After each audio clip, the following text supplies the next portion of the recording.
Bismillah and welcome, Assalamu alaikum, and peace to everyone who's attending here. And welcome to this month's edition of Sunday Night Live. And I'm super, super excited about this one because we've got someone who's very special and someone whose career I've been following for many years now, Mustafa Davis, from California originally, but currently residing in Istanbul, where it's 3 hours later. So I appreciate you taking the time out. And particularly with the time difference. So I know it's late out there. So Allah bless you and thanks for joining us. Barakallahu feekum, Sid. It's my pleasure. Alhamdulillah. And for those, I can just looking down the list of names, we've got some. I was waiting for you to say welcome, I'm your host. Is that what I usually say? Do I usually say welcome, I'm your host? I think I need to practice on my emceeing skills, I think. But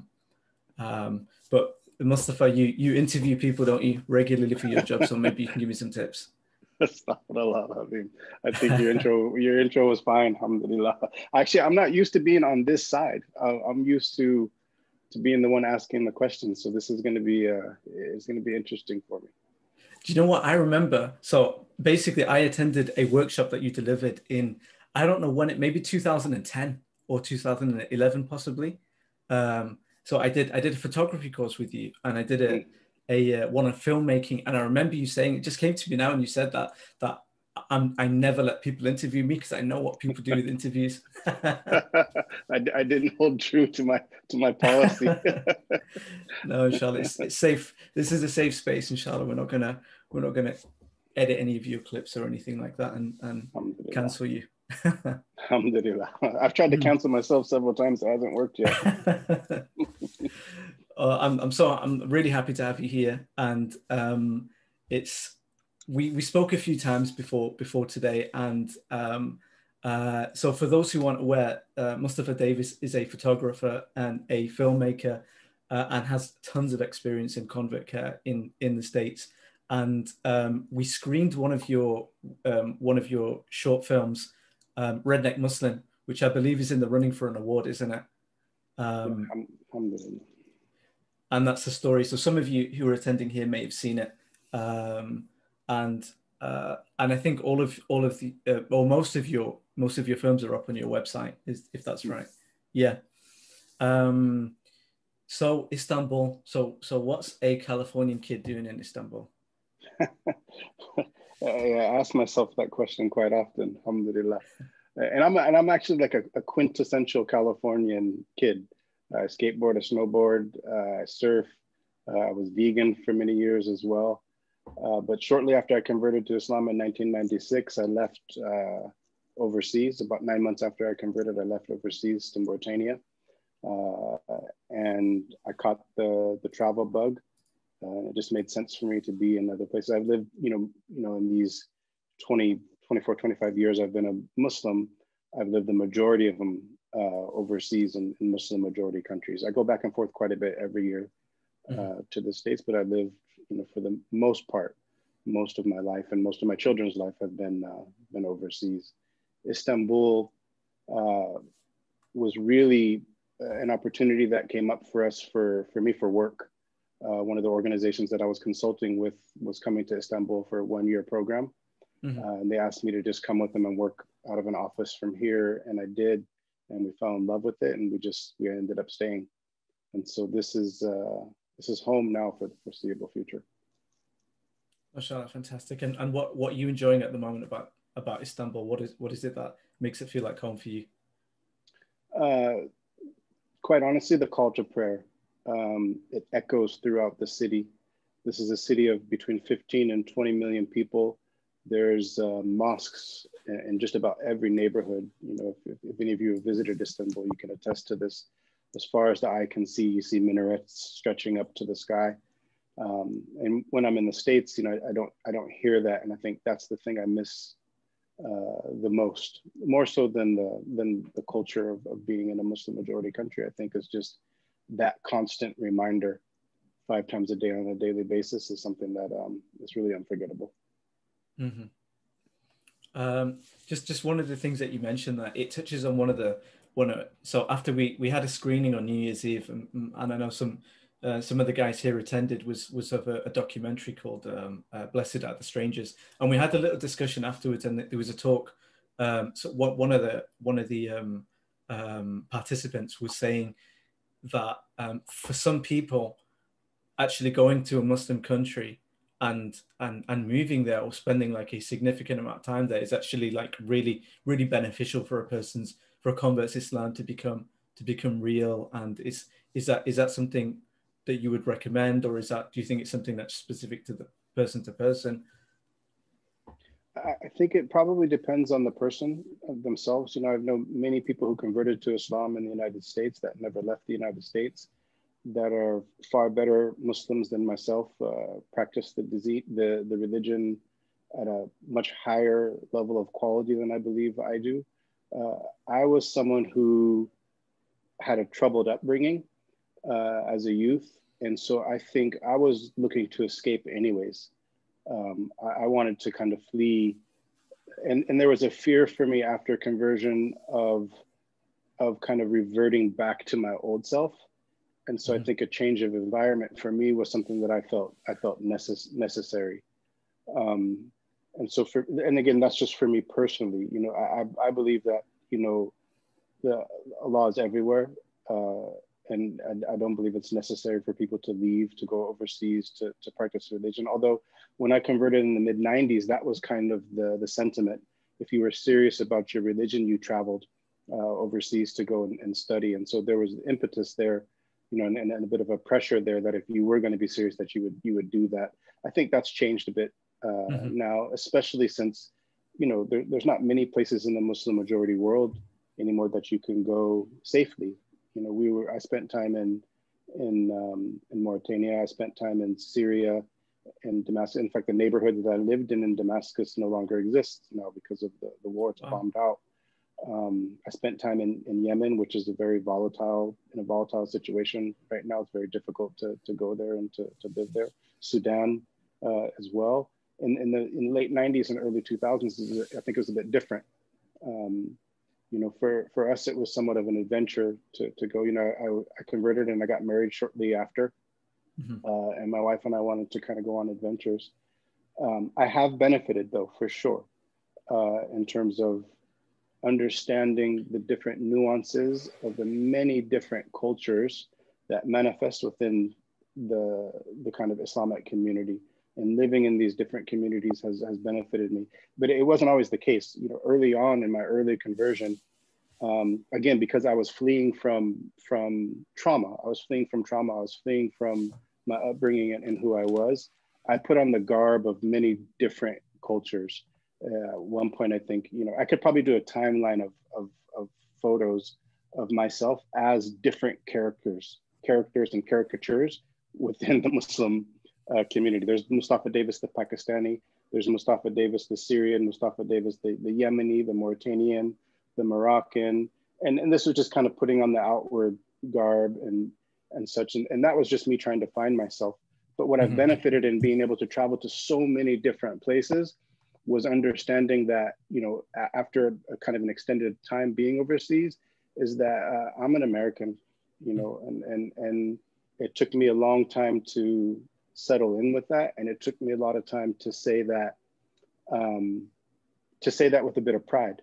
It was always something that I wanted to shun and something that I wanted to leave behind. But now I say that, and I'm proud of the fact that that's where Allah guided me to Islam.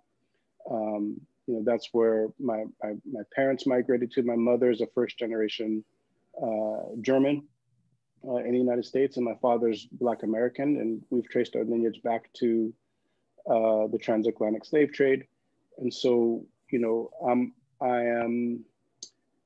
it's an honor to me to be where I'm from, but it took me leaving and going to all these places. And honestly, if I'm honest, a quite daunting period of time of me trying to find myself after conversion, and trying on all these different costumes and different cultures to really settle into the fact that I'm okay with being who I am as an American, and quite proud of it, alhamdulillah, despite what's going on in America politically. Yeah.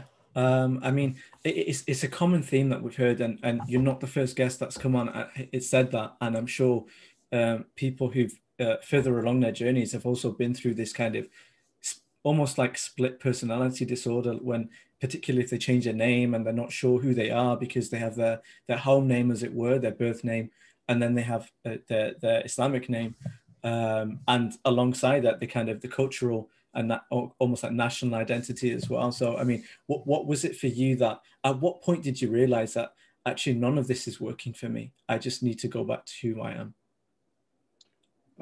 I think it was my teachers. It was the moment when my teachers, when I was actually studying Islamic sciences, and my teachers saw in me that I had inclinations towards the arts, Mm-hmm.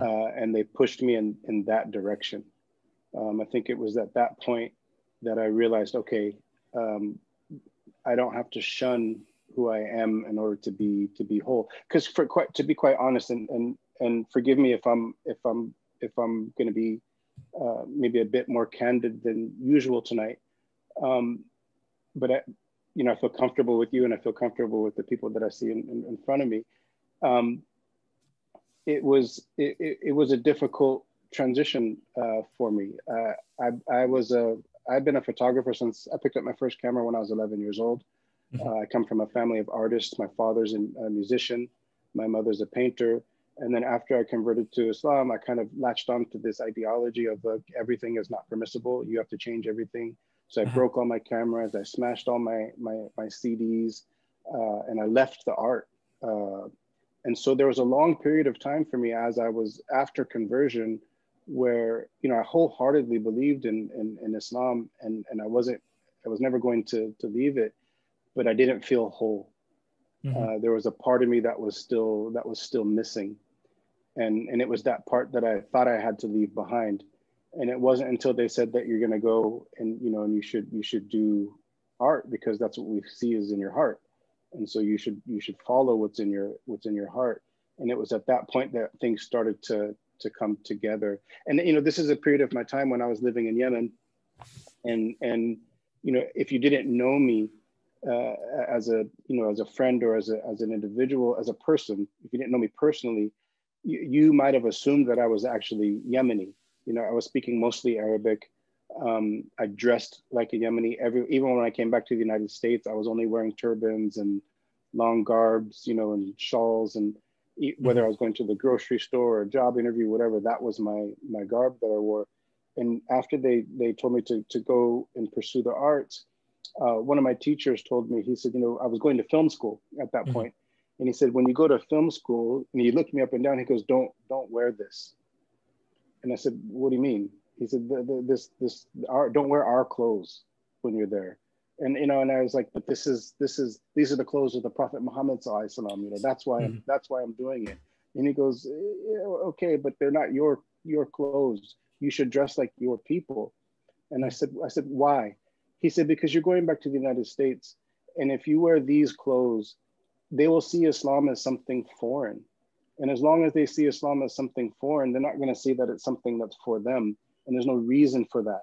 Like, they can be exactly who they are, and they can be good Muslims. And I think that was the moment for me that I was like, oh, okay, it's okay for me to be me. Not only is it okay for me to be me, but I honestly can't be anybody else. I've tried for a number of years at that point, for almost a decade. I've tried putting on all these other things. And that was the moment for me when I started to feel whole again. Mm-hmm.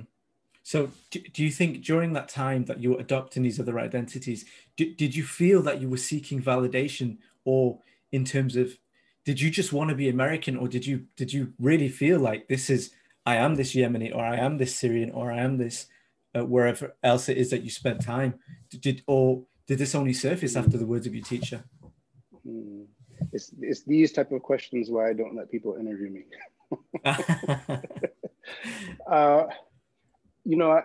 I don't know. I think it might have been a mix of several things. I think one, I was fleeing from myself. Mm-hmm. I didn't like who I was before I converted to Islam, and that had a lot to do with me coming to Islam. I didn't have a lot of love for myself. And so I think me trying on all these different garbs and having a religious justification to do it was another defense mechanism, I think, of me not having to address my past trauma. Wow. As Okay. long as I could be somebody else, I didn't have to settle into who I really was, and I didn't have to sit with myself. You know, I went to Mauritania 9 months after I converted to Islam in 1996. I went to Mauritania in 1997. Mm-hmm. And I didn't know the culture. I didn't know Arabic at all. I barely knew the alphabet, and I knew two Arabic words, khubz and ma. I knew how to say bread and water. So I was going to Mauritania to the desert just to be in survival mode. And I lived in a tent with no running water, no electricity, but I lived amongst people who none of whom spoke English. None of them spoke English. And Mm-hmm. I didn't speak any Arabic at all. And I was 23 years old. And it was the first time in my life as a 23-year-old that I didn't have something to occupy my time. I didn't have something to dilute or diffuse my trauma. Before Islam, I was doing drugs. I was doing heavy alcohol. There was a lot of things that I did to numb myself and to numb my past pain. And then if it wasn't those things, then I had music, I had TV, I had, you know, friends. But now here I am sitting in a tent in the middle of nowhere with no way to get home if I wanted to, nobody to speak to if I wanted to, and I had to sit with myself for the first time. In fact, I wrote in my journals when I was there, I wrote in it that I wish that I could just get up and run as fast as I can into a wall and knock myself out so I didn't have to think anymore. Because it was the first time in my life that I started to kind of to think and to contemplate. So this is a very verbose way of me saying, putting on all those clothes, if I'm honest, I think it was me finding a religious justification to run from myself. Mm-hmm. I mean, alhamdulillah, it's a blessing that you had the teachers. You know, it sounds like to mentor you through that process. I mean, and clearly that story and you going to live in a desert, you know, knowing two words of the language of the land is a very unique journey that probably most people converting, well, I'm sure won't have to go through. So in the absence of going through those experiences, what advice would you give to someone who's maybe going through that, who most likely won't be traveling the lands and maybe does not have a mentor to do that? What advice would you give them? SubhanAllah. To try, you know, to the best of your ability, not to run from yourself. You know, I think, you know, when we talk about conversion to Islam, there's often discussion about Islam when somebody converts to the religion or reverts, whatever nomenclature you prefer, that all of your previous sins are forgiven. And, you know, you're often greeted by people who are, you know, will hug you, who will ask you for prayers, who will, you know, tell you, you know, you're pure at this moment, you're so much, you know, better than us. And so we kind of early on in conversion kind of adopt this notion of, okay, so everything has to be positive from this point forward. Mm-hmm. And I have a responsibility to be positive because all my sins were forgiven. And I think, you know, 2.5 decades now after being Muslim, I think what I've realized is that although that's the truth, and we believe that to be the truth, that your sins are forgiven, it doesn't mean that your trauma is erased. Mm-hmm. You know, you know, I'll just be forthright. Like before I converted to Islam, I had an attempted suicide. This is how much I didn't like myself and how much I didn't like my life. And it wasn't one of those, you know, cry for help type suicides. I really wanted to do it. And I overdosed, and my sister came home early from work that day by Allah's infinite wisdom and grace, and found me passed out on the kitchen floor, and rushed me to the hospital. Later, the doctors told me that I was, you know, about 2 minutes away from complete cardiac arrest. I was in the intensive care unit in the hospital for about 3 days. And then by California law, this might be a bit of a downer, but I think sometimes we don't talk about these truths as converts.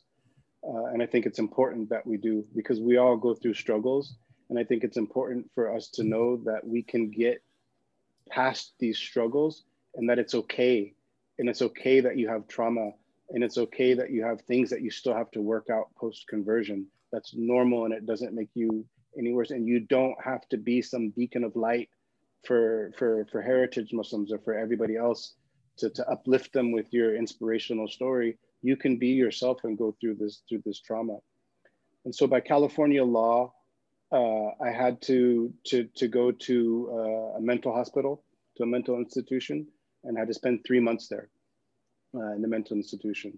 And it was in this place that I think was the beginning of my conversion, or the first notion that I had of a higher power. I grew up as a Catholic, but I was an atheist at this point in my life. And my father's an agnostic, and I've been spending time with him. And so I didn't believe in a higher power at this point. And so in this situation, I saw people who were in far more dire situations than myself. I realized that, okay, I have some issues that I'm dealing with, but I'm still mentally sound. You know, I'm not banging my head on the wall. I'm not pulling my fingernails off. I'm not self-harming. You know, I saw real trauma when I was there. And there was a nurse that was there by the name of Randy. And I haven't been able to find Randy since, but Randy at one point came to me and asked me what I was doing there. And I told him what had happened, and he pulled me aside and he said, listen, you don't belong here. Do what you can to get out of here. And he told me that he was in there once for the exact same thing, and that he dedicated his life to helping people. And so Randy was my example and kind of like my angel that was sent to me. And it was the first time there in many, many years that I spoke to Allah. I spoke to God.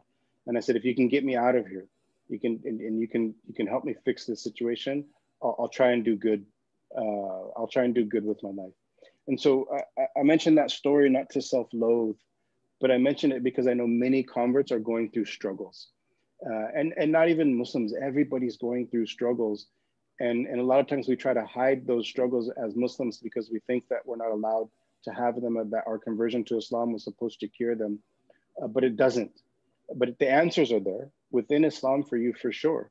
The answers are there for you to get healing and for you to, you know, to kind of fix those things within yourself. But it's a lifelong journey. And so, sorry, Sidi, I even forgot the question that you asked me at this point. Me too. But you know, for me, it's really, really important that, you know, I do these talks and things sometimes, and you know, I struggle too. You know, yeah, I'm in Istanbul, it's a great place, but I struggle just like everybody else. I struggle to wake up for prayer. I struggle, you know, to be a good father to my kids, a good husband to my wife, a good son to my parents. I struggle. But the difference that I have now from the Mustafa who back then was trying on all these different garments, all these different clothes to kind of cloak these realities of myself, is that I'm okay with it now. And I just try to get better on a daily basis. I think that's all we can do. The only thing we own is our intention and our effort. That's it. We don't own anything else in this world. We own our intention and our effort, and the results are up to Allah. And as long as we're constantly just trying to get better, that's all that matters. At least to me, that's all that matters. Allah bless you. That was, you know, it's not going unnoticed, that level of honesty, and I appreciate it, and I'm sure people here appreciate you being so candid. With you dealing with your trauma and speaking about your trauma so publicly. What helped you along the way? How did you learn to overcome or to deal with that trauma? So I'm learning to overcome it. Present tense, right? I'm learning to overcome it. I haven't learned. It's not something that's like in the rearview mirror for me. That's in the past. If you have trauma, it's going to come up from time to time. There's going to be certain trigger points. You know, if you have abuse as a child, if there's trauma that happened in the home and you've buried those things as a child, every once in a while they're going to come up again. What helps me now is having really good teachers who know me very well and who I'm able to be this candid with, and able to be honest with them, and having really good friends and really good family. I think that for me is it. You know, there's good days and bad days. There's, you know, I don't want to give the impression that I'm living a depressed life. I'm ecstatically happy. I'm ecstatically happy. I love my life. Alhamdulillah. I love where I'm at. You know, I get to do what I love to do for a living. You know, I get to create art, and that's how I sustain myself with my family. So I'm literally living my dream. Alhamdulillah. I'm literally living my dream. Like if you were to ask me, what would you change in your life to have a better life? I likely wouldn't change anything. I'm doing it right now. However, there are still good days and still bad days. We're still in the dunya. This is still the temporal world that we live in. And Allah created this world to crush us. He created this world to test us. And so the notion that, you know, we're supposed to have felicity and complete happiness here. My father taught me this when I was very young. He said, you know, don't seek to live a life of happiness, seek to live a life of contentment. Because if you seek to live a life of happiness, it's not in your control. Things will happen that you're going to be unhappy about. But if you seek to live a life of contentment, then no matter what happens to you and you're content with that, and then that's your goal, then that's what's going to bring you happiness. So it's just I have really good people in my life. I have really, really good friends and people that I love and that I care about. Like I know most people have their cameras off here, but I see Saleh. I'm looking right at Tony Welburn, and we've known each other for many years, and we've shared some of these stories, and we've shared some of our trauma. Having people like that I can relate to, that I know relate to me, that I can be forthright with and open and honest with, and they can be with me. To me, that's the answer. To me, that's the answer. It's those people who get you through. You know, you're gonna have bad days. That's the nature of this world. But you just make the best of it. You know, people. You know, COVID. You know, this 2020. You know, people. I see all these posts and stuff on social media about, you know, this horrible year, this horrid year, and it was a trying year for sure, but you know, I feel like my family, we made the best of it. You know, I don't look back at 2020. I've had family members that got COVID. I have family members that have been extremely ill. I've lost friends to this pandemic, but I don't look back at 2020 and think what a horrible year. I think we grew in many ways that we wouldn't have if we didn't have these issues. And so I think it's just having good people, man, really good people around you. Like the Prophet Muhammad sallallahu alaihi wasallam said, "Amarru ala dina akhi," right? A man or an individual is on the religion of his companions. And so just have really, really good companions. And I think those are the people who are going to get you through. Alhamdulillah. It's an interesting point because, I mean, we launched New Beginnings in Ramadan this year, and pretty much the whole world was under lockdown, and we had people joining classes from kind of all over the show. And I think those who were able to attend, they felt a sense of community, albeit virtual. And some of the people attending were from different countries and were not from, you know, very well acquainted with the Muslim community, or maybe there wasn't a large presence there anyway. So I think that there was almost a solidarity there in this kind of shared isolation that people were kind of going through, and then that became the kind of the common ground. So it's I think we've been forced into reflection this year. It's last year Ramadan. I'm confused. We're switching between Gregorian calendar and Hijri calendar, and I'm still trying to find my feet time wise.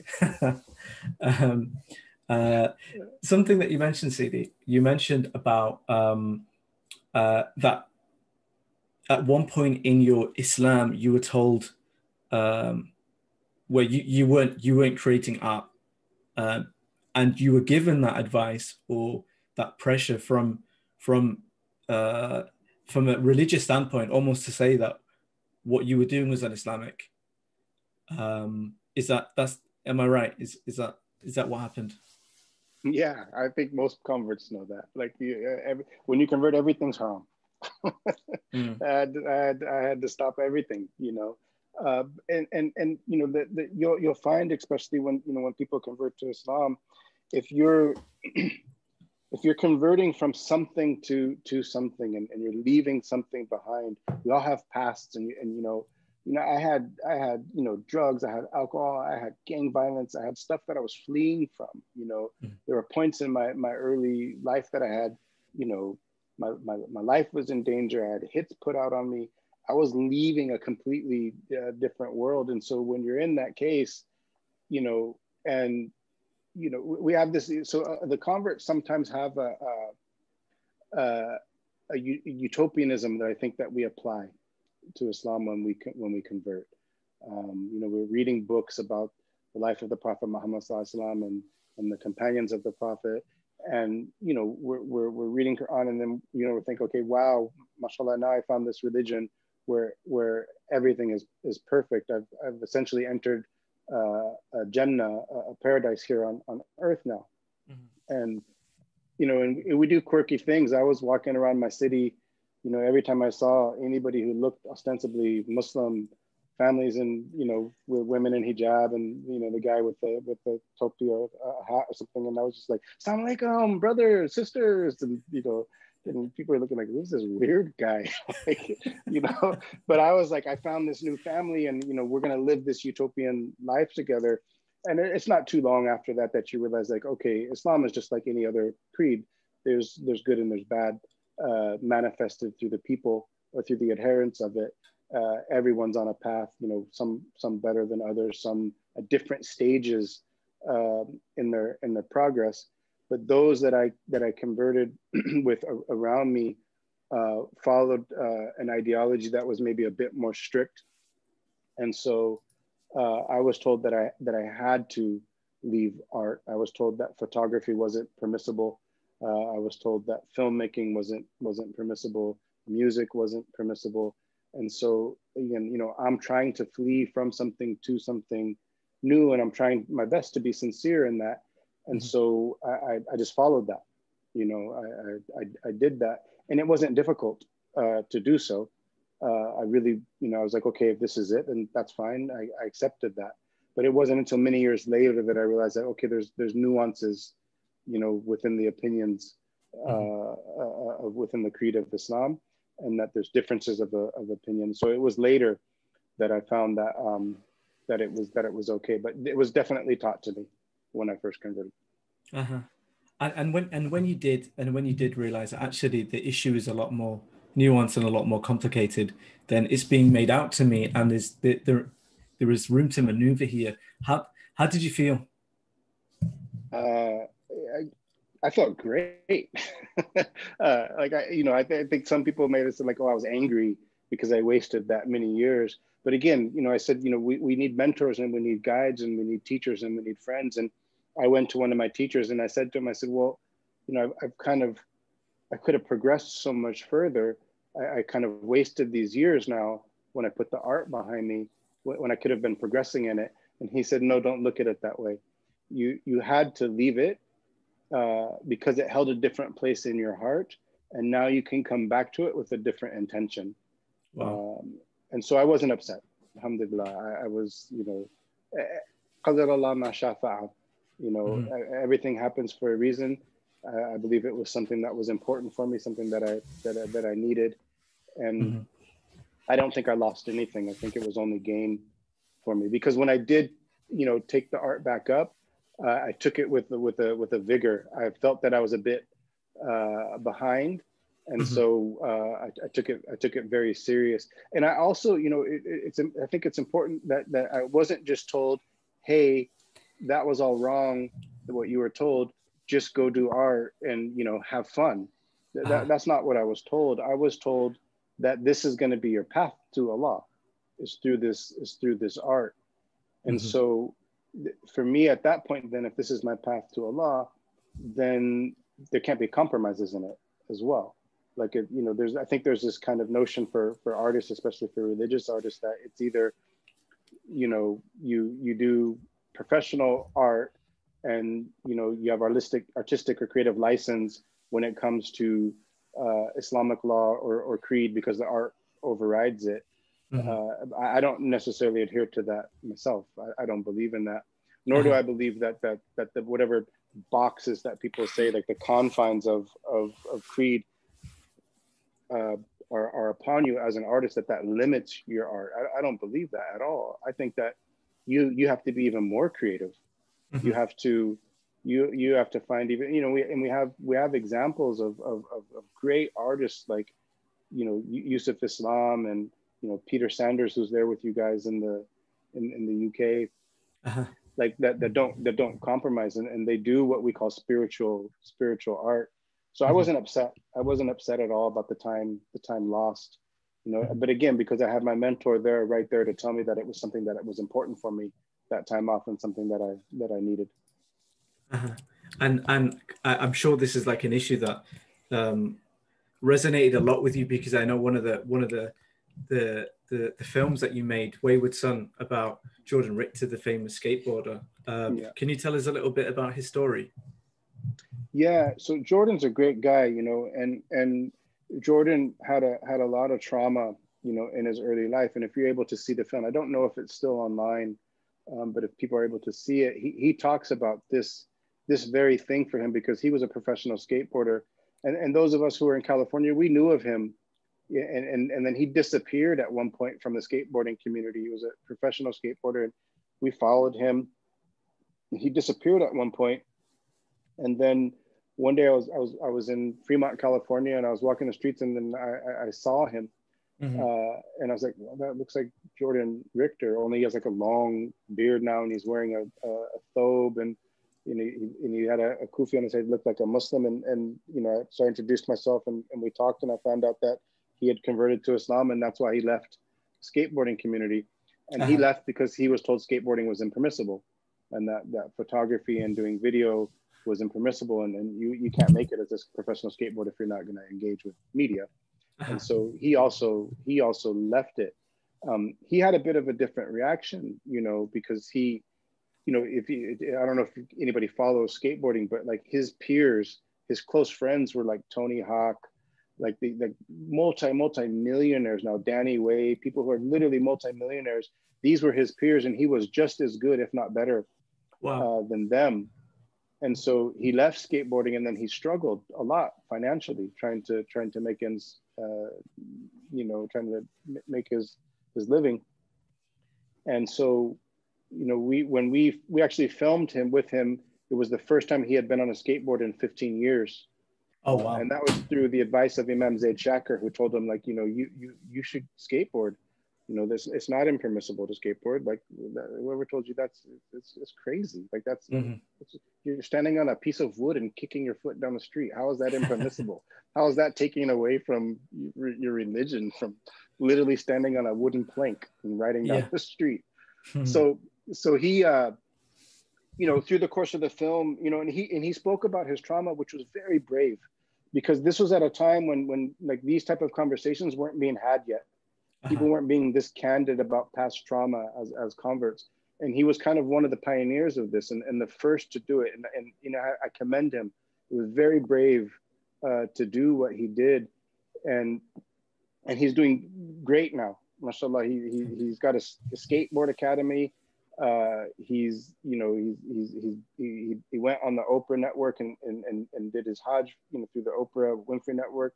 He's you know, out doing competitions again, and he's Wow. kind of got he's got himself back. And you know, this goes back to what we were saying earlier. All it really was that Jordan just went back to who Jordan was. You know, he took the good parts of his character and of his being, and he left the bad parts of those behind, and that became the Jordan Richter that we know now. But before that phase, it was Jordan doing the same thing of trying on every other culture, before he kind of settled in with the fact that I'm okay being me.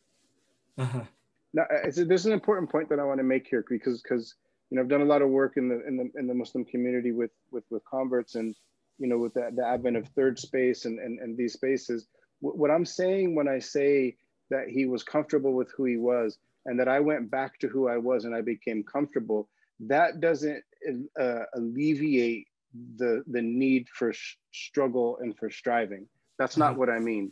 I don't mean to become complacent and be like, well, I am who I am, and my vices are my vices, and I'm just going to be comfortable with who I am. I don't believe in that. I believe that we still have to struggle every day. We have to strive to get better. We still have to look within ourselves, our authentic selves, and see what is it in me that's preventing me from being a better person. What is it in me that's preventing me from being better? And we have to struggle against those things. So by being comfortable with ourselves, I don't mean like this kind of new age, stuff that's happening all over the world now, where it's like, just feel good about yourself and that's all that matters, and cancel and delete and block anyone who doesn't make you feel good about yourself.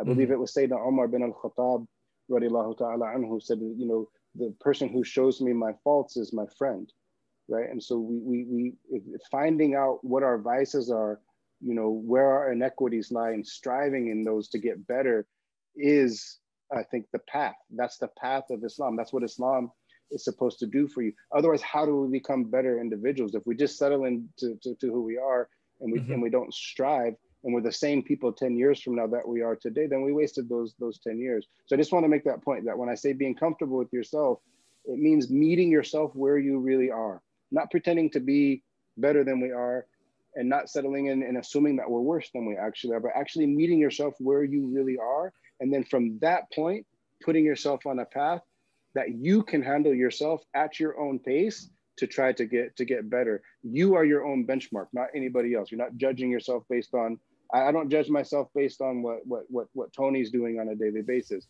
Am I better today than I was yesterday? And I think that's it. But I can't really do that if I'm constantly pretending to be something other than I actually am. You can't see your flaws at that point. And I can imagine that when someone converts, and it's not the same at all. But as a heritage Muslim, when I kind of came back and I decided that I wanted to practice Islam, there's this burst of zeal that you feel, and you can become very judgmental. And then even sometimes when you have people who are more experienced or knowledgeable who've been through that path, and they'll tell you, no, slow down, you actually feel like, no, you're just not trying hard enough, or you're just not serious enough. And it's so destructive. Like, I saw it in my own family.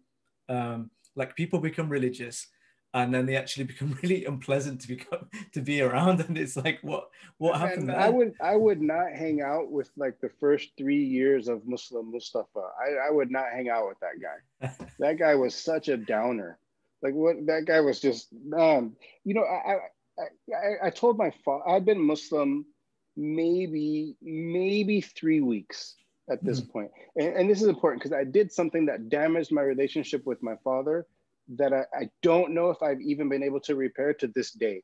And it wasn't until my children came that things kind of started to settle with us. And you have to understand, my father and I, before I converted to Islam, we were best friends. Like that, if it was when I was in high school and my friends were going out on a Friday night and my father wanted to do something, I dished my friends every time when I hung out with my father. Like, literally, no joke, was my best friend. Wow. I'm Muslim 3 weeks, and my father's agnostic, right? So he's neither religious or irreligious. He just doesn't believe in organized religion. So I'm 3 weeks as a Muslim, and we're sitting down at the kitchen table, and he's trying to give me some advice about something, and my pompous, arrogant self at this point, 3 weeks as a Muslim, I'm already Sheikh al-Islam, right? I'm the leader of all the Muslims. I'm the most knowledgeable person on the planet now after 3 weeks as a Muslim. And I said to him verbatim, hey, I call him Pop. I said, Pop, I'm not sure if I can take advice from you, because you don't believe in like the most foundational thing that we're supposed to believe in, which is a higher power of God. So I don't think I can take advice from you. And the poor guy just looked at me and said, okay, I understand. And that caused damage.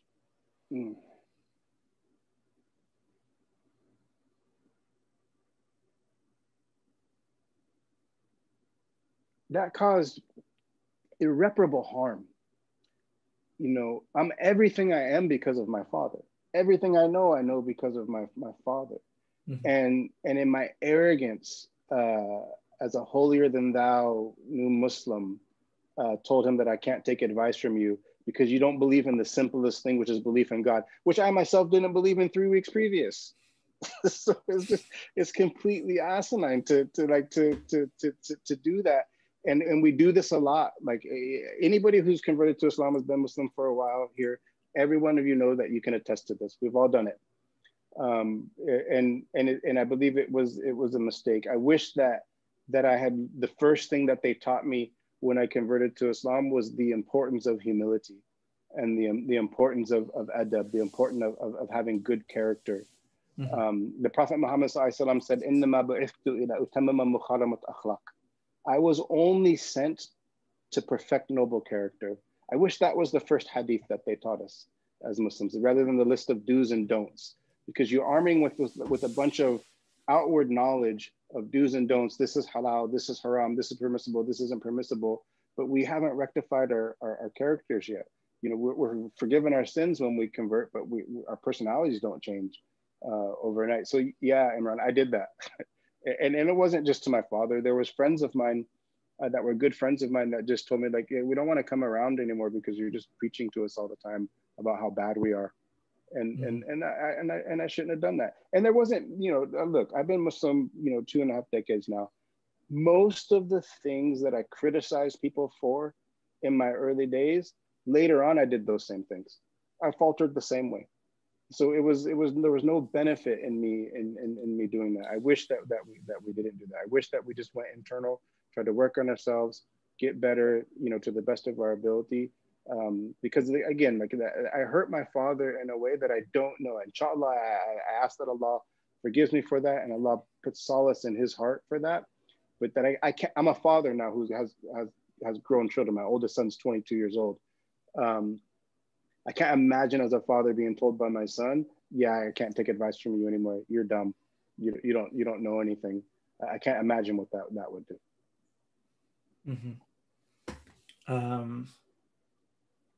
SubhanAllah, it's amazing what faith can do if it's not tempered, or if it's not anchored by knowledge or a sound expression of it.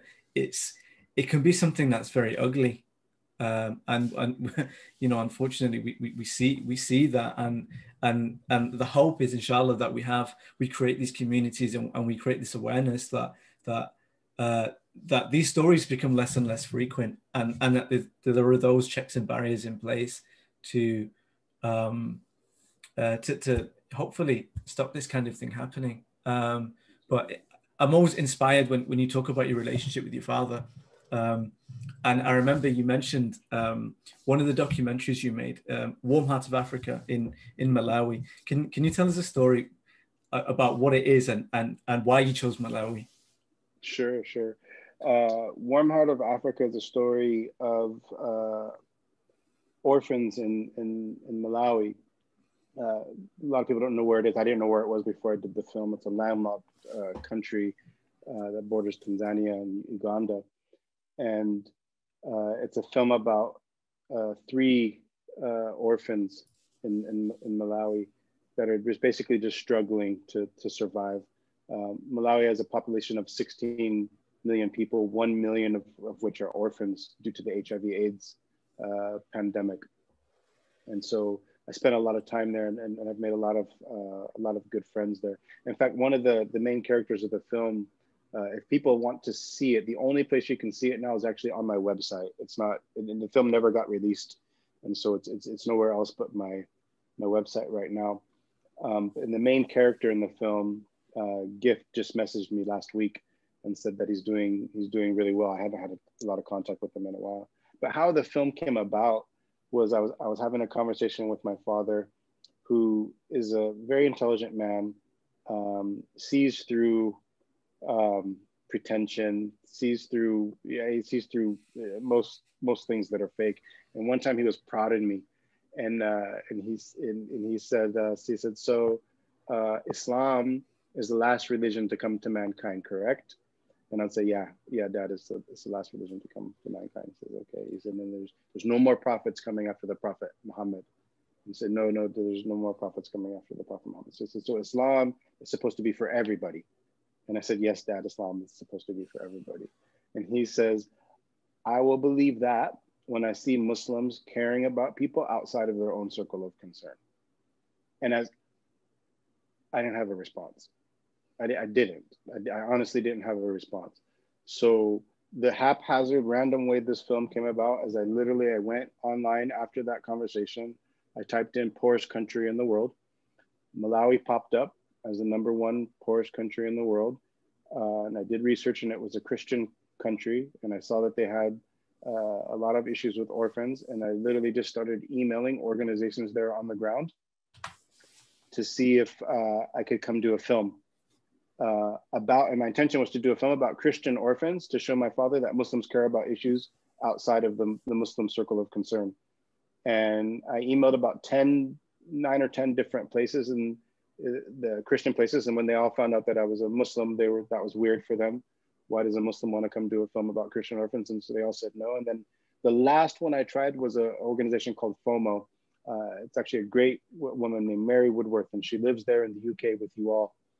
She's a native Malawian, and she runs centers across Malawi where she takes care of orphans. She takes care of, with her and her, a completely volunteer organization. They don't take any salary for the work that they do, and they care for over 5,000 orphans.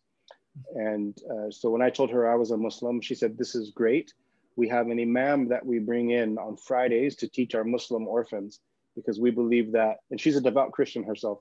And she said, "We believe that the children should be on the religion of their parents until, at what point they want to make their own choice. So they serve only halal food in their orphanage." And so I went there to do that film as a testimony to my father that Muslims care about issues outside of the Muslim circle of concern. That's how that film came about. It was really kind of random. MashaAllah, it's incredible. And I think the family is an issue for people converting, and and unfortunately, because the person's still trying to come to grips with their faith and take everything on board, which is overwhelming.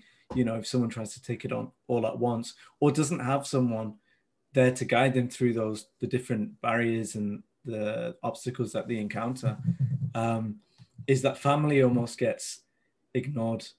And it's something that we're conscious, and I'm sounding like I'm keep trying to promote New Beginnings. I'm not, but it's just from the sum totally the experience that we've got here on the New Beginnings team, and it's one of our observations that family members of converts often get overlooked in the focus on convert care.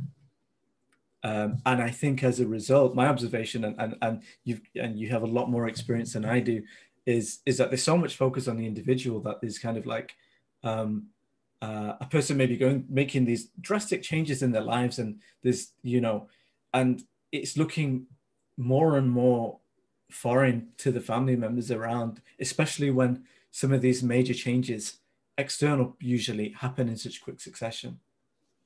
From your experience in convert care, what's or advice to some of the people attending, and I'm sure people will see the recording after, what advice would you give people with regard to their families? Don't isolate the families. It's the conversion isn't a trophy for Muslims. It's not a tally mark, and the goal isn't to like, okay, we got a Muslim, let's grab them and take them from their home and now drop them in the Muslim community. Because if we're honest, the Muslim community, the heritage Muslim community, is not always equipped to deal with some of the issues that the converts are having.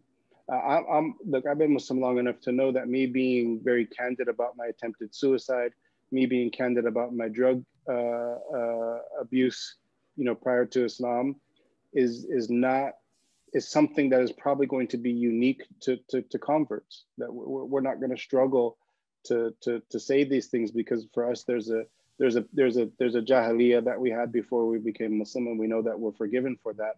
But I think for heritage Muslims, I grew up, with them. The kids are going through the same things. The same high school that I went to, they went to. The same stuff I was doing, they were doing it. The stuff I was doing, most of the bad stuff with, was in my early years, was with a Muslim kid. But because of the community and the sum'ah, the reputation of the family, they're not able to address these things. They're not able to admit these things. And so oftentimes converts are left to deal with these things on their own, and you're not going to find a lot of support with them in the Muslim community, if I can just be candid for a moment, because a lot of these things are just brushed under the rug because they're not supposed to happen. So let's pretend that they don't, but they do. They do happen. And if we don't address them, then we're doing a disservice to everybody. So my advice, and again, I've not had a lot of success with my own family early on in this, but my advice is don't treat conversion as an isolated incident in the family, because that convert still has to go home and they still have to live amongst their family. And so the family's going to witness these changes. And so if the family is not included in the Muslim community, if they're not invited into the Muslim community to explain what's happening, my father thought I was a heretic. He thought I was crazy when I converted. I went to Mauritania, and I came back from Mauritania, and I was only wearing if you guys don't know what the Mauritanian dara is, the West African blue garb that looks really flowy, what Malcolm X was wearing in some of his pictures. This huge, like, long gown. And I was wearing a turban Tuareg style. So I had a turban tied around my chin and sometimes over and I was just doing this normally. Like I was like somehow super Muslim at this point, because I was, I had a better outfit, so my better outfit made me a better Muslim. And so I got back from Mauritania and I wore that on the plane from Mauritania. I wore that back on the plane to San Francisco. That's how I was with Sheikh Yahya Rodis. He wore the same. So you can't just blame me. Sheikh Yahya Rodis had the same one. So I was with, blonde hair, blue-eyed Sheikh Yahya Rodis, also wearing Tuareg style turban on the airplane. This is pre 9/11. and we landed in the airport, and the next morning my father wants to go to breakfast. So, he gets dressed and he's waiting for me at the door, and I get dressed and I come out and I have my Tuareg style turban on. And I get to the door and he looks at me, he looks me up and down. He goes, "That's what you're going to wear?" And I was like, "Yeah, this is what I wear now." And he looks at me, he goes, "Suit yourself." We left to breakfast. He's like, "Okay, if that's how you want to be, that's fine." I wish that we had included my father in what I was going through, that we had included him. And it wasn't just me leaving to go learn Islam and then coming back and him seeing these weird changes.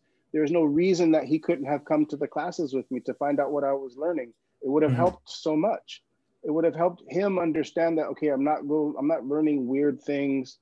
I'm not going to be like a cast member in Back to the Future, like a Libyan terrorist selling plutonium to someone somewhere in the world. Like, I'm actually just trying to get better. I'm trying to get my soul better. I'm trying to get close to God. And so I think that the answer is don't isolate people, like bring them in. And in fact, my teachers came from Yemen to the United States on a tour, and they met my parents. They met my mother and my stepfather. My parents divorced when I was 2, so they met my mother and my stepfather, and they kept talking about me. They kept saying, "Well, Mustafa," they call me Brian still, like, "Well, Brian this and Brian that." And at one point he just says, "I'm not here to talk about Brian. I want to know about you. Talk to me about yourselves." And it was so heartwarming to them, because they had never been around Muslims who didn't just treat them as like, "You're the people that you're the antithesis to what we're trying to do. You're going to try to lead them astray." He actually welcomed them and with open arms. And as a result, they actually converted to Islam with him years later. My mother's Muslim now, my stepfather's Muslim now, and my younger brother's Muslim now, because of this inclusion. And so my advice would be don't disclude people, and don't assume it's easy for converts when they go home after conversion. Like, they're, especially like if women who are putting on hijab and they're going home to a Christian or an atheist home, that is not easy, man. That is, it's so weird to non-Muslim parents. Like, what are you doing? They just see things like that film, like Not Without My Daughter. You're going to go join ISIS. It's very, very daunting for them. So include the families. Like, when I was doing convert care and back when I was still back in the United States, we would invite the families to the conversion.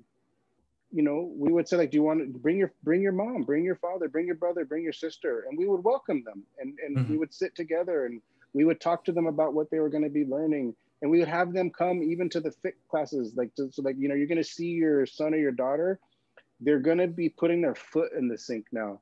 So that might be weird for you, right? To see someone stick their foot in the sink to wash their feet because they're going to go pray. That might be a weird thing for you, but here's why they're doing it, right? This is why we're doing it. And then we would talk about it. All the converts have had the weird foot in the sink thing at work. And at some point there's the awkward conversation. Why is your foot in the sink? But we would bring them in and talk to them about that. And we would talk about spirituality, and we would talk about the Prophet Muhammad Sallallahu Alaihi Wasallam and the Sirah. We would include them. Look, converts, I'm gonna say this, but and I don't need to say this because I'm preaching to the choir here, because this is a group of people who've gone through this and they understand. And when I say convert, it's synonymous with revert. I just choose convert, but revert is a fine word if you're worried about the nomenclature of that. We are not trophies. When we convert, we are not tally marks to put on the wall. Like there's another one that did it. And we are not meant to validate you and your religion because of weakness of faith and heritage Muslims. Mm. Like seeing a Caucasian brother or sister with blonde hair and blue eyes, it might validate you. It might validate you because for somehow, you know, forgive me for saying this, like master has chosen your religion now. If somehow it validates you, that's fine if that's an experience that you're going through, but that's not the responsibility of the convert. The convert's responsibility is to learn how to get close to God. That's it.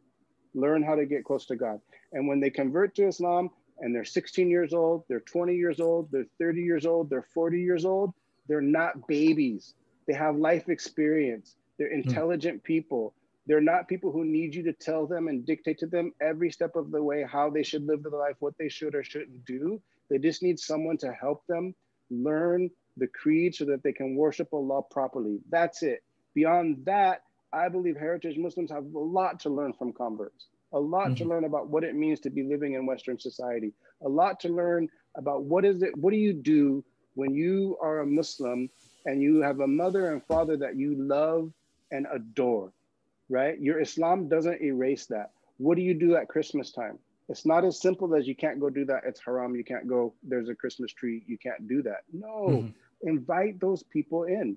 And so I would say, CD, that the answer is I'm sorry, I get worked up about this because we've all gone through this trauma. When I converted to Islam, I didn't visit my mother for 2 years.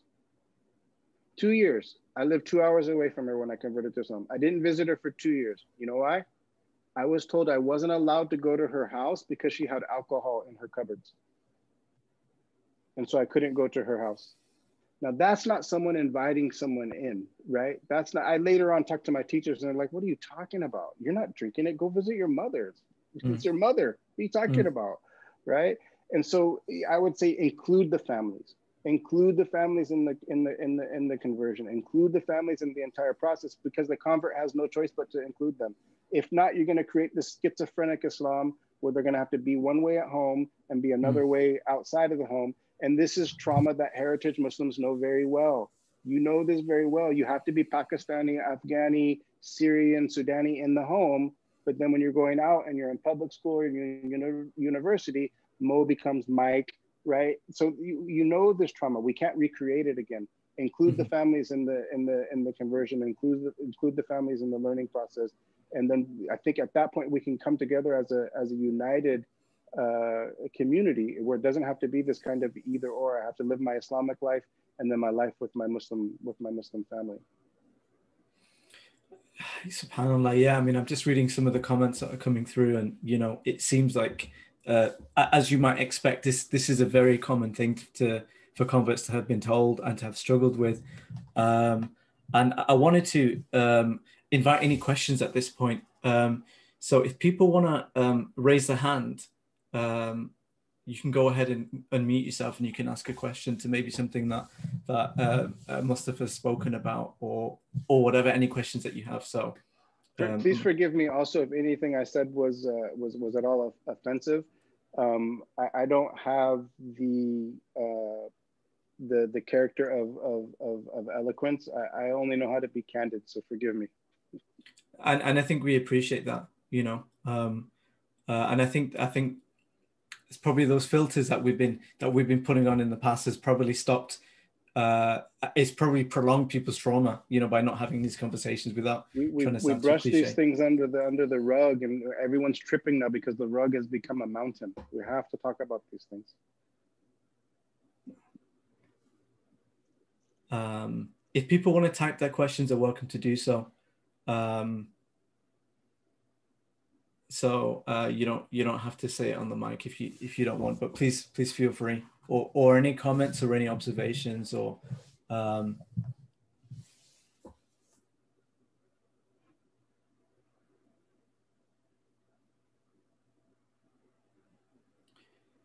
we also have Sheikh Amin Buxton here, who we're blessed with having him. He's joined us. Who's one of the teachers here he does a monthly class here at New Beginnings.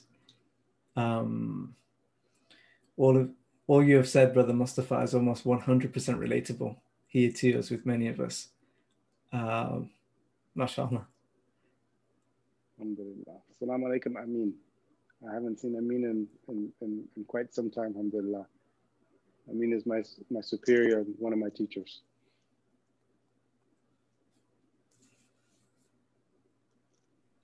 MashaAllah. Could I ask a question, please? Yeah, absolutely. Yeah, go for it. So you mentioned about like trying to include family in the process.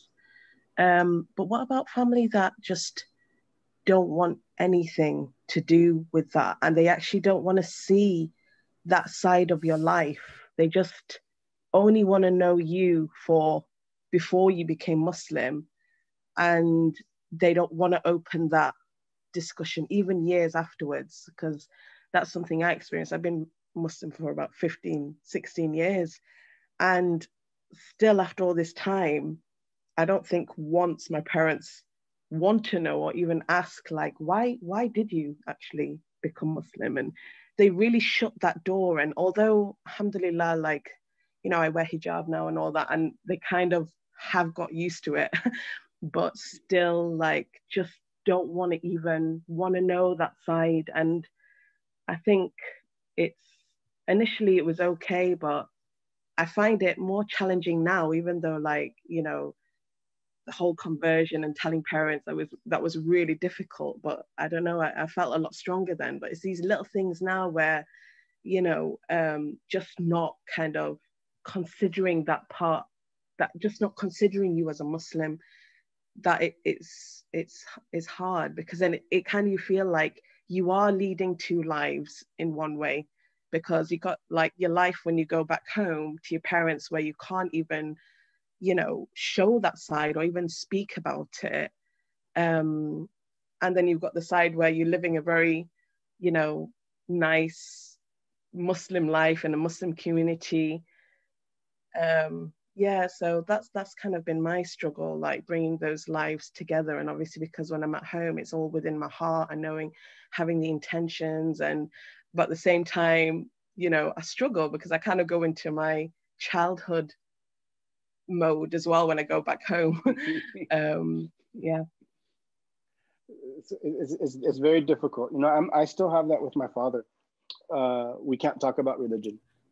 It's not something that can come up. If it does come up, it's gonna get combative, and it's gonna be something that he's gonna try to challenge. And now I have the added challenge of him at times, you know, speaking to my children, pulling them aside and kind of giving them the, like, you know, you have to live your life the way you want to live your life. You know, you shouldn't do what other people dictate to you.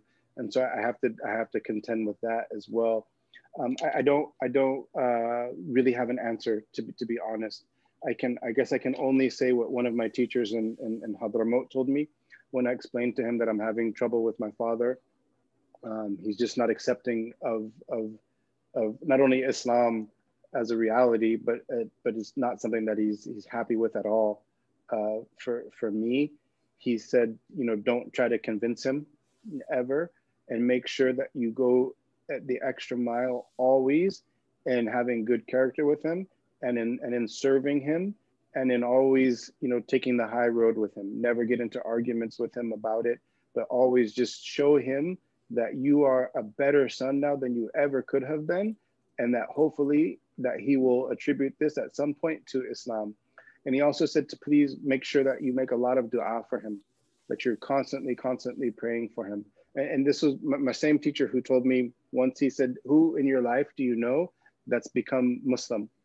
And I told him, you know, my mother, my stepfather, my younger brother, and my best friend in the world. And he said, do you think there's any relation to those who you know that became Muslim? And do you think there's any relation to those being those that you love the most and those that you've made the most prayers for? And I just had to say, subhanallah, like I'd never had thought of it like that. These were the people that I begged Allah to guide. And because my father is such a staunch agnostic and a staunch atheist, I never put in the same prayers for him because I just didn't think it possible. Like if someone were to tell me your father's going to become Muslim, I'd be like, yeah, right. Bill Davis, no way.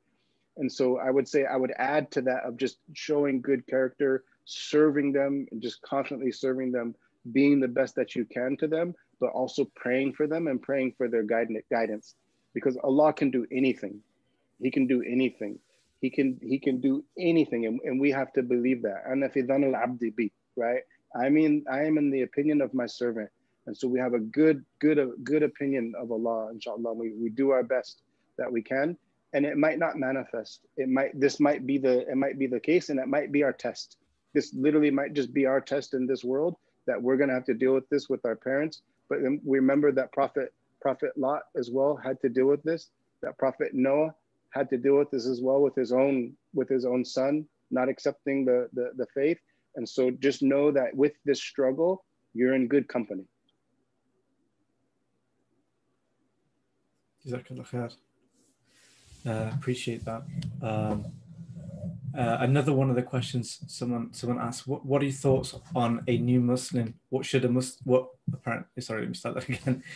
are your thoughts on what a new Muslim should do at Christmas time when their family is Christian? Is there more nuance to the question? Like, should you go to their house at Christmas time? Should you celebrate Christmas? Is it more of a jurisprudential question, or a kind of like, how do we deal with Christmas time question? Because if it's jurisprudence, I'm going to make Amin Buxton answer it. So I could tell you what I do. I could tell you what I do. And then please, Sidi Amin, if you hear anything in what I'm saying that's antithetical to our teachings, please jump in.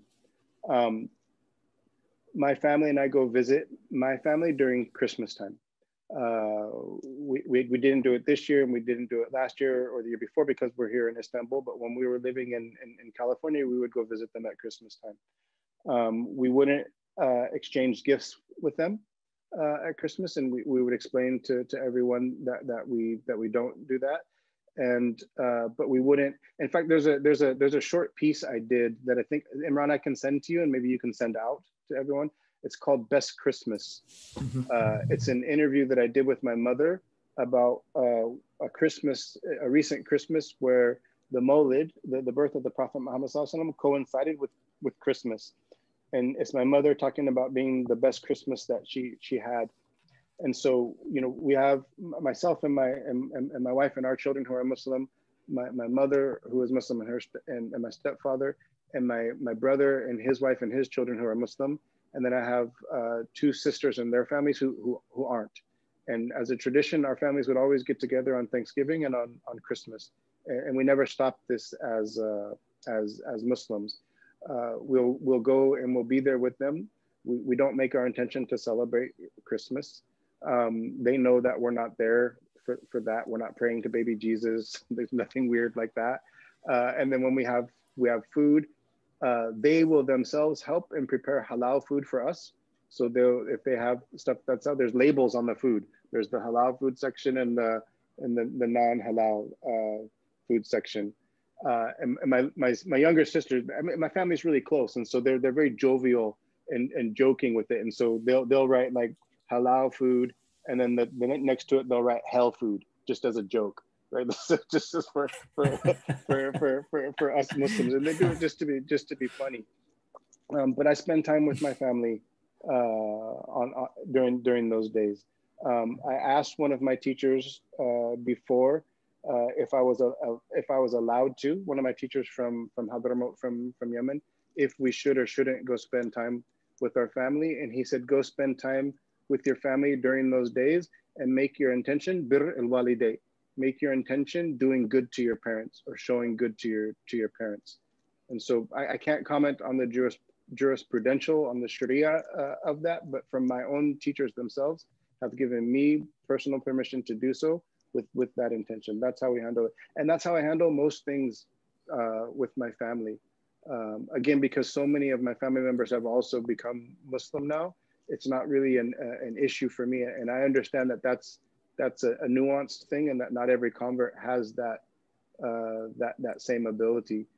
So I think it's probably more likely going to be a case by case basis. Allah knows best. Are there any more comments or questions? I'm aware that it's getting pretty late there in Istanbul. You guys are 3 hours ahead.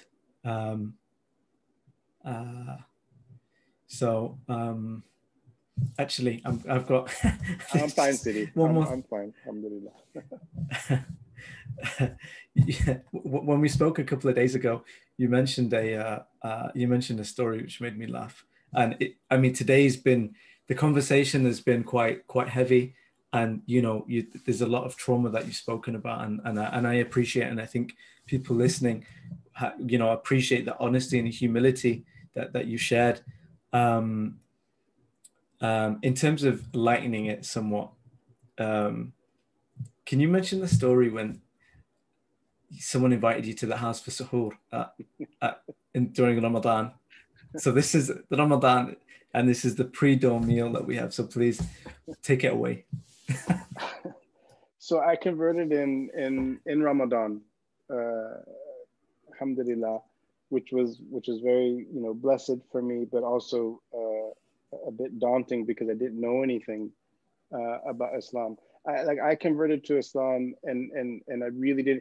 Sidi, just real quick, because I'm seeing one of the comments here from Janet Williams, and I want to validate that, where it says, hanging with your family during Christmas and wishing they knew their practices is misleading can lead to make you feel depressed. I totally understand that, and I totally get that. I was there at one point with my family as well before some of them embrace Islam, and I still feel that when I'm there. With my family who's not entirely or who hasn't embraced Islam yet.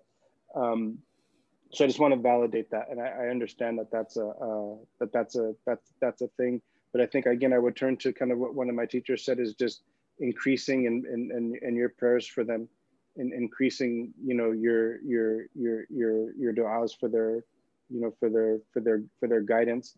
And then to understand that Allah does everything on His time, not necessarily when we want things to happen, but it will happen when Allah wants it to happen. And then to maybe see it as, if you weren't there and you're a Muslim and you weren't there, then there would be nobody there in that space making dhikr, or nobody in that space that does understand the truth. And so to go there knowing that you can be the beacon of light, right? Like if we're like a light at the end of the tunnel or a lighthouse, then you can be that light that's there, even if it's daunting. It's part of our task, I think, as Muslims. So I just wanted to address that I understand that's a reality.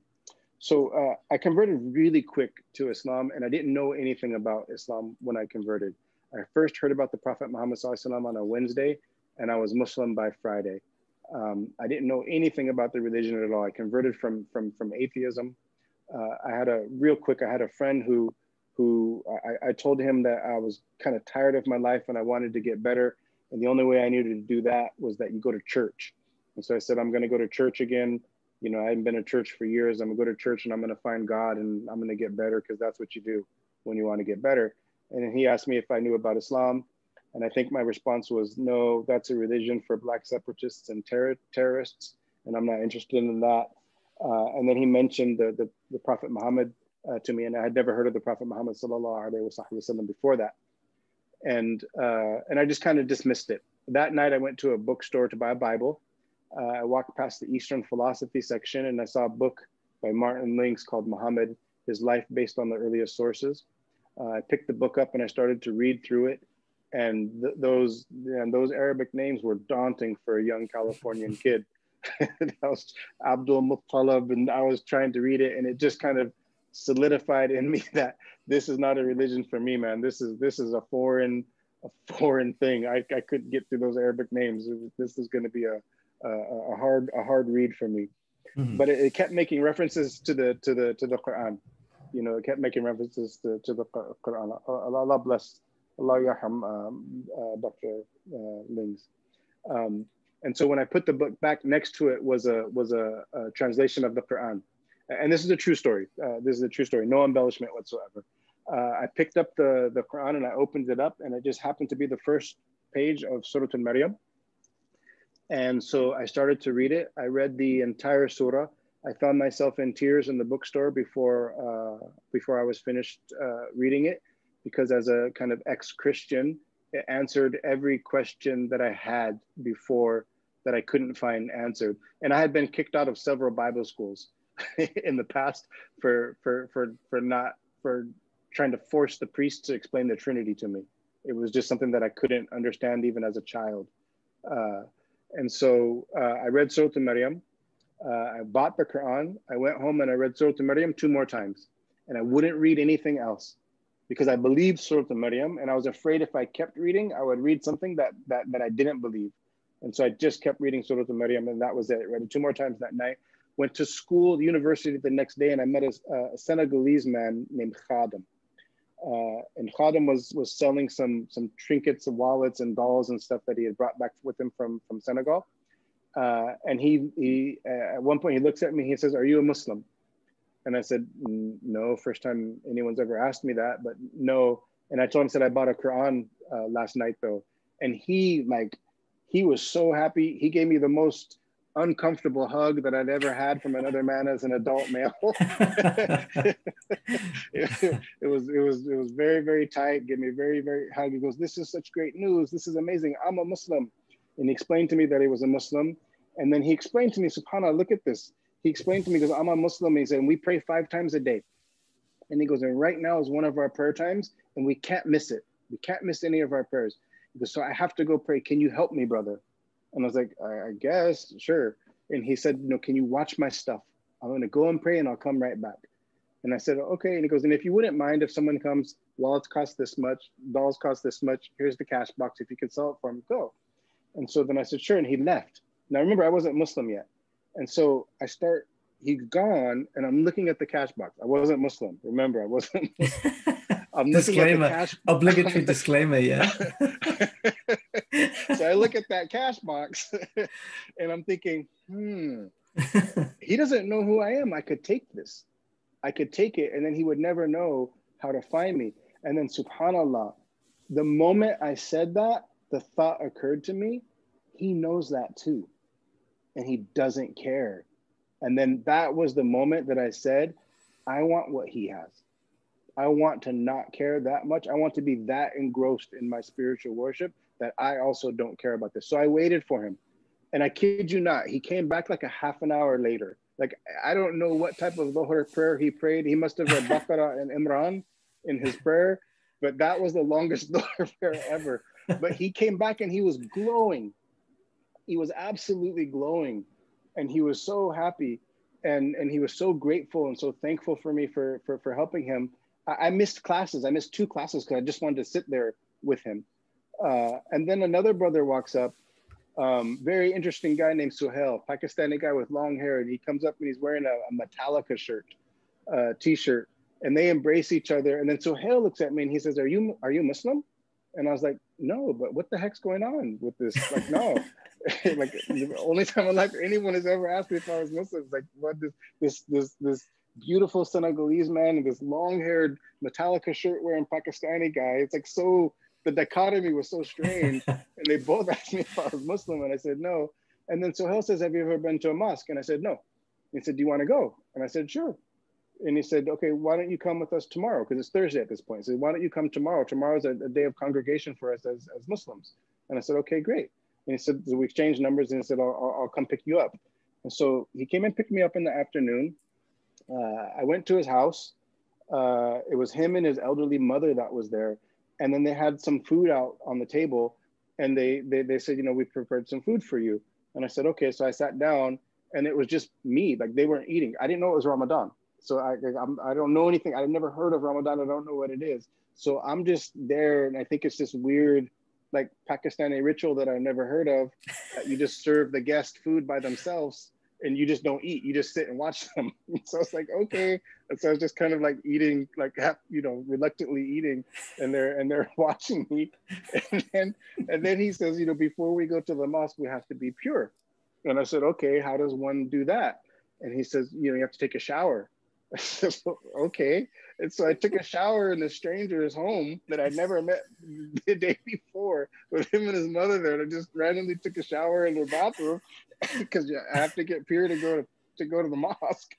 And so I eat this meal by myself, and I take a shower, and then we go to the mosque.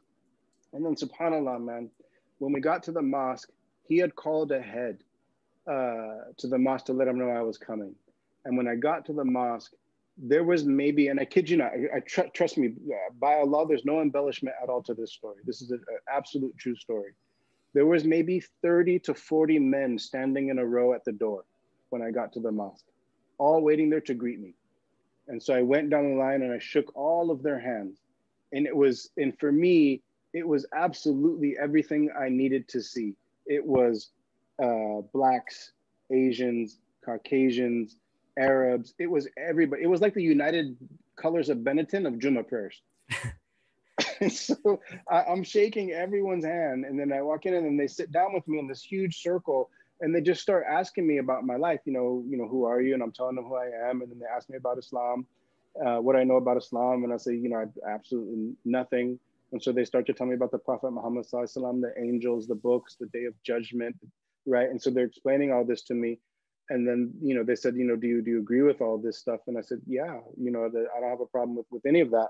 And then they said, do you want to become a Muslim? And I was like, I surprised myself, and I was like, yeah, why not? Let's do it. Let's go for it. And so, subhanAllah, I said my shahada that day. So it was like, I heard about the Prophet Muhammad Sallallahu Alaihi Wasallam on Wednesday, and then I said my shahada on Friday. And then I get invited to, so this is to your question now, I had to put context to it. So I get invited to, they told me what was breakfast in the morning at a brother's house. And I said, okay. And they said, you'll come at 5 a.m. And I was like, wow, okay, that is a really early breakfast. And so then they explained to me that, we eat, it's called sahur.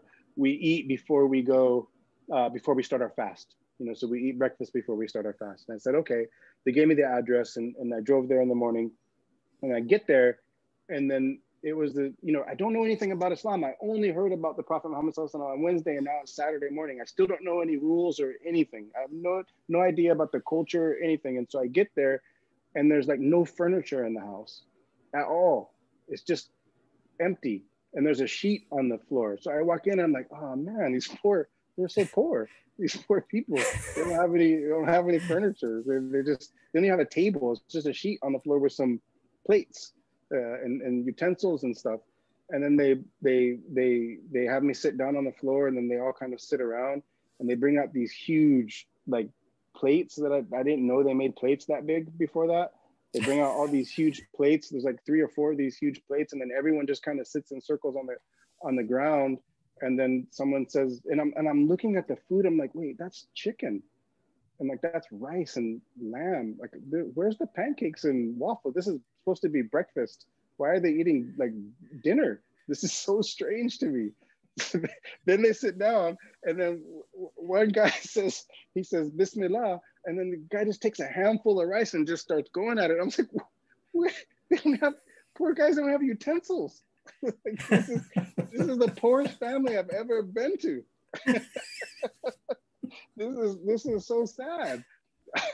And they're eating like last night's dinner for breakfast. This is so weird to me.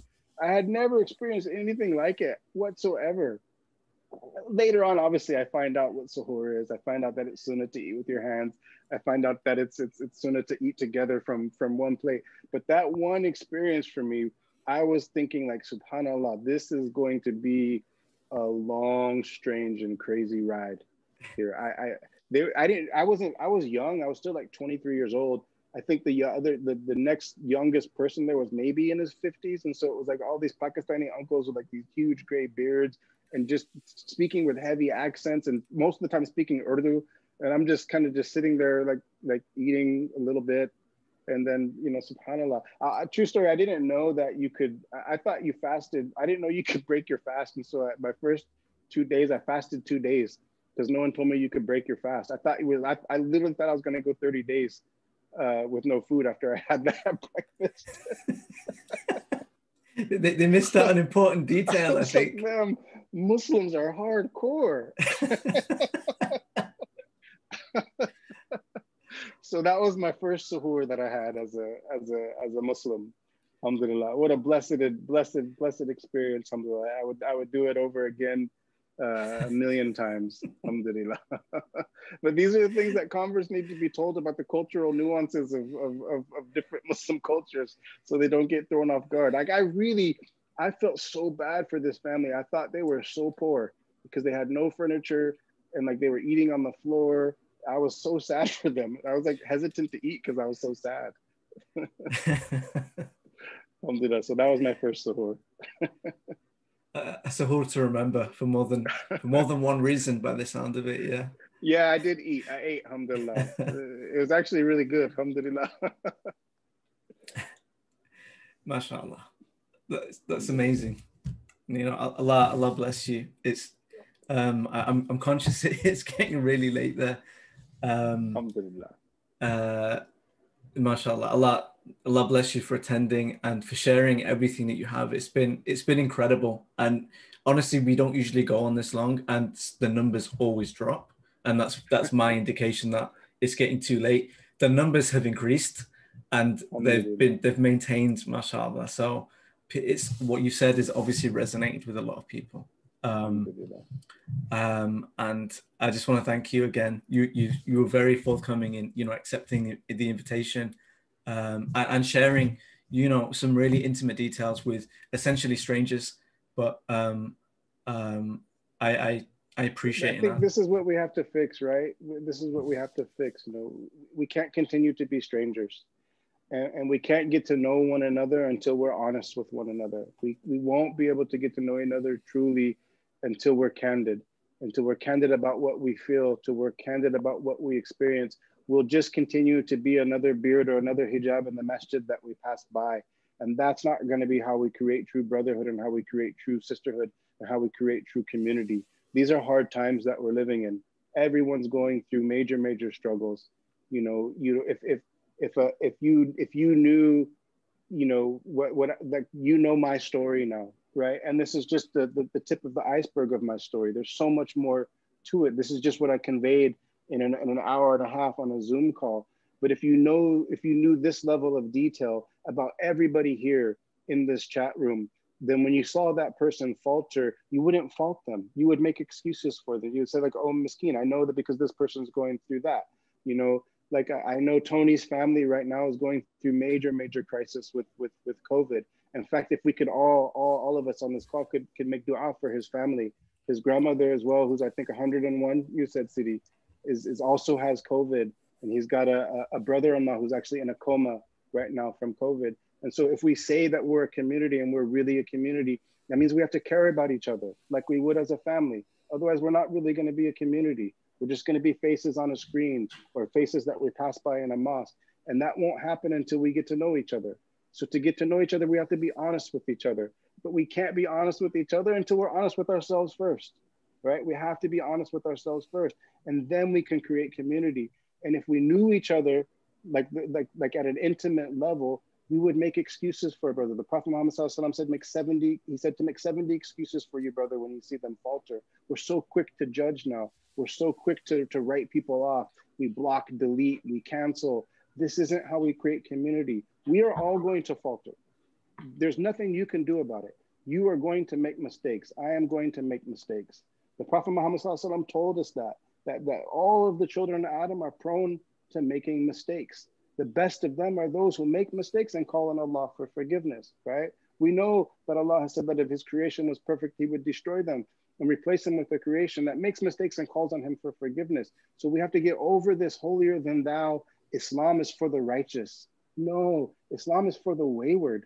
Islam is for all of us. We don't want to talk about the truth about this, about the seerah. We're afraid to be honest. We're afraid to say that Sayyidina Umar bin al-Khattab, radiallahu ta'ala anhu, one of the greatest companions of the Prophet Muhammad sallallahu alaihi wasallam, somebody who, when he would walk down a path, the Prophet sallallahu alaihi wasallam said that shaitan would get scared and walk down a different path. This is somebody who the Prophet Muhammad sallallahu alaihi wasallam showed his place in the afterlife, showed him his place in Jannah. This is somebody who the Prophet Muhammad sallallahu alaihi wasallam said, if there was a prophet to come after me, it would have been Omar, radiallahu ta'ala anhu. This is who Sayyidina Omar was. How did Sayyidina Omar convert to Islam? How did he convert to Islam? What was he on his way to do?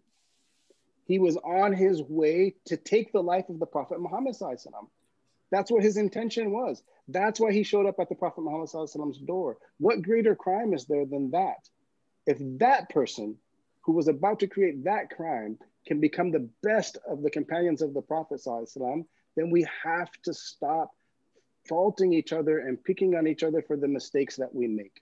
Most of us aren't intending to make mistakes.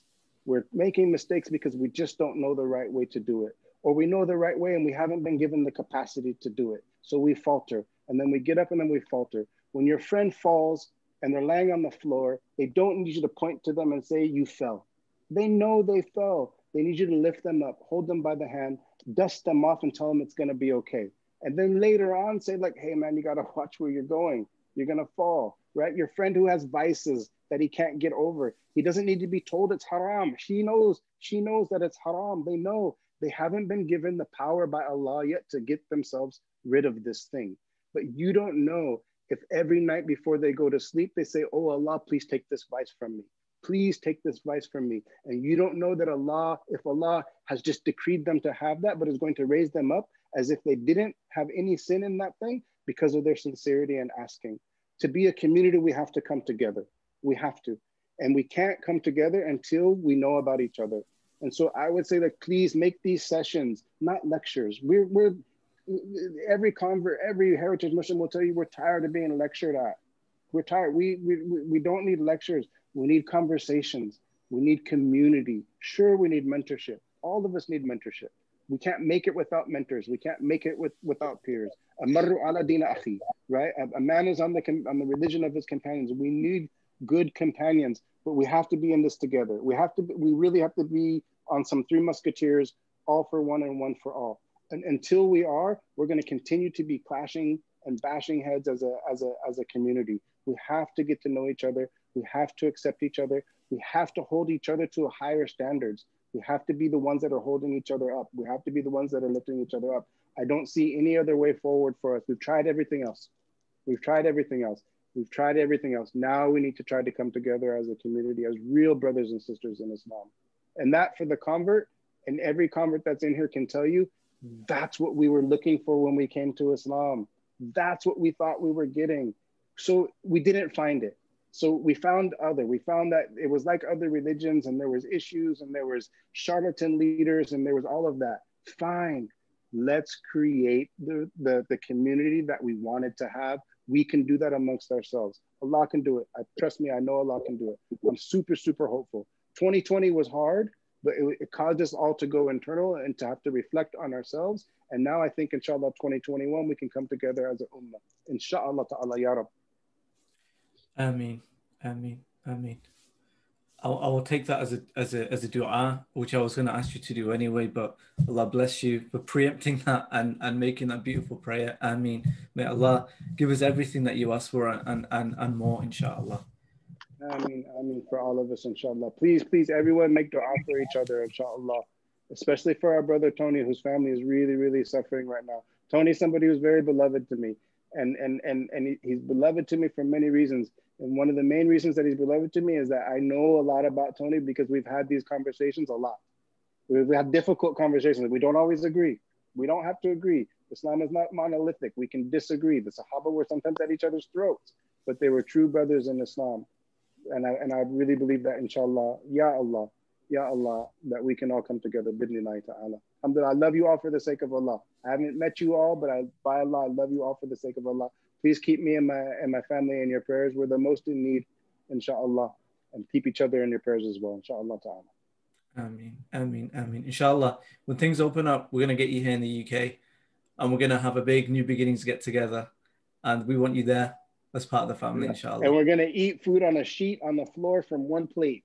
Yes, yes. Like a sheep's head or something, like with the tongue still sticking out, which happened to me in Yemen. I'm sure you've seen much worse than that in the deserts of West Africa. I have. Alhamdulillah. Allah bless you. Please forgive me if anything I said was offensive, inshallah. Please know that it wasn't my intention.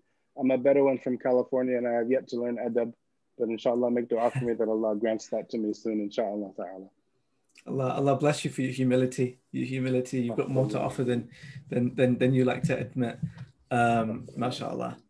A big thank you on behalf of us at New Beginnings. We've had a few of these, but I was really looking forward to this one because I knew the conversation would be something that would resonate with a lot of people, and your honesty and the vulnerability, you know, it reaches the heart.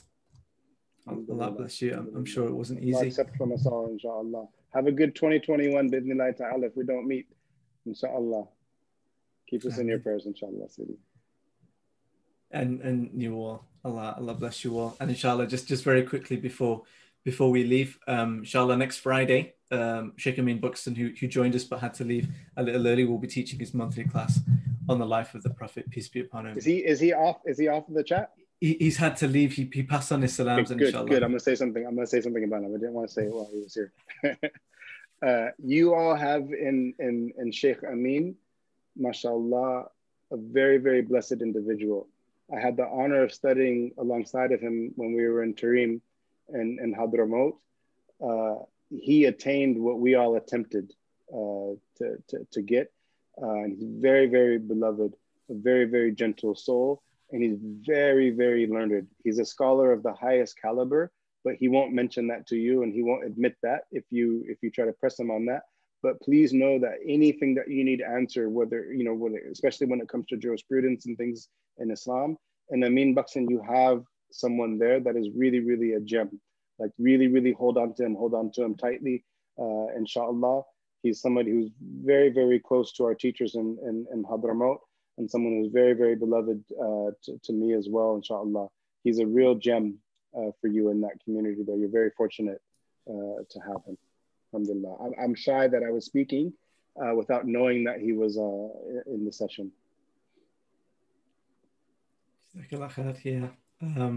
Yeah, I agree with everything that was said, and my experience and the experience of virtually everyone that I meet is it all concurs. No one has a bad word to say about him. He's a gentleman, and I've got many stories that I'm sure I'll share with you guys one day. But please do follow us on Facebook and Instagram. We're at Beginnings UK, and our website is beginnings.org.uk, just to keep up to date with the events. And we've got quite a lot going on, and there's more to come, inshallah. And thank you all for staying this long. I'm really surprised. Allah bless you all, and increase you. And may Allah forgive us all, inshallah, and reward us for all the time we spent tonight. And again, a big thank you to Mustafa Davis. Jazakallah, bro. Take care, inshallah, and we will see you all soon. And don't be a stranger, inshallah. There's more to come, and we can't wait to share it with you. Assalamu alaikum wa rahmatullahi wa barakatuh. Wa alaikum assalam wa rahmatullahi wa barakatuh.